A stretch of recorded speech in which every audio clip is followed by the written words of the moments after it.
Lesson 4 of Learn Your Scales and Arpeggios for Clarinet provides some important technical information which you need to understand in order to move on to the next stage of learning. This tutorial video is designed to accompany the worksheet which you have downloaded from planzmusic.com. It is important that you follow all the instructions on this worksheet, as this video will not cover all that is required by itself. The worksheet explains that most of the compass of the clarinet is contained in 3 registers. The notes you have covered so far are in the chalumeau or bottom register. By opening the speaker key with the left thumb, here, you can obtain a higher range of notes using fingerings you have already learned. This is the clarion or second or upper register, which is a 12th higher than the bottom register.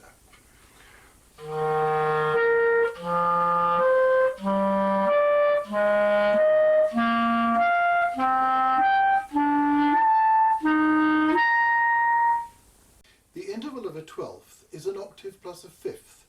This can be rather confusing, as 8 plus 5 makes 13. Here is an octave. 1, 2, 3, 4, 5, 6, 7, 8. Here is a 5th. 1, 2, 3, 4, 5. And here is a 12th.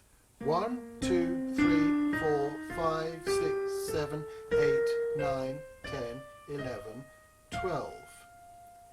If you remember, this note was 8 and 1.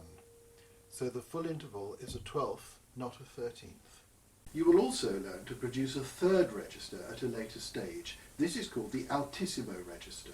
Moving from one register to the next is known as crossing the break and involves some tricky finger action. There are 3 patterns of fingering used to cross the break in most scales. We refer to the first one as the flat pattern, in which you cross the break from B flat to right hand C. This applies in many scales, including F major. The second is the natural pattern, in which you cross the break from A to left hand B, pressing the right hand C at the same time, then lifting the left hand 5th finger to play C.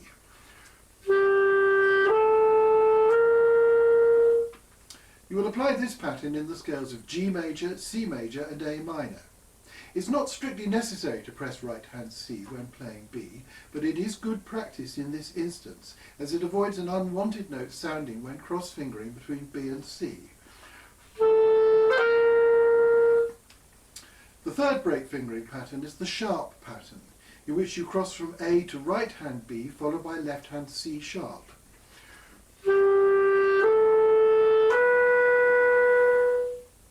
This will be covered in more detail in Lesson 11.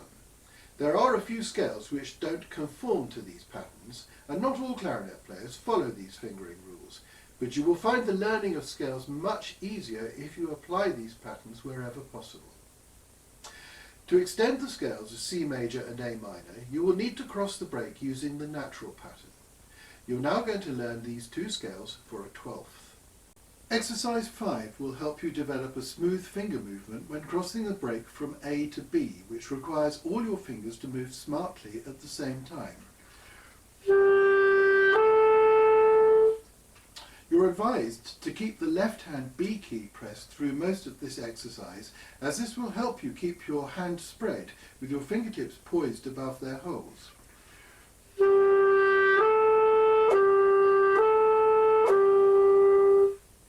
Here is the scale of C major for a 12th.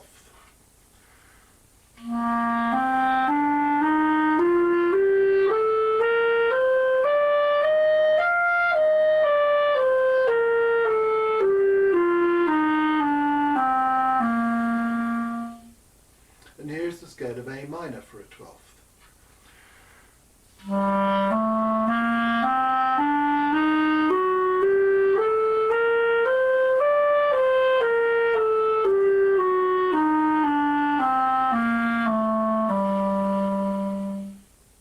Be sure to complete practice plan 4 meticulously before moving on to lesson 5.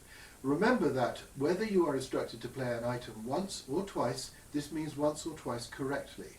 If you go wrong, it doesn't count and you must do it again. Don't forget to tick the boxes so that you have a record of what you have done.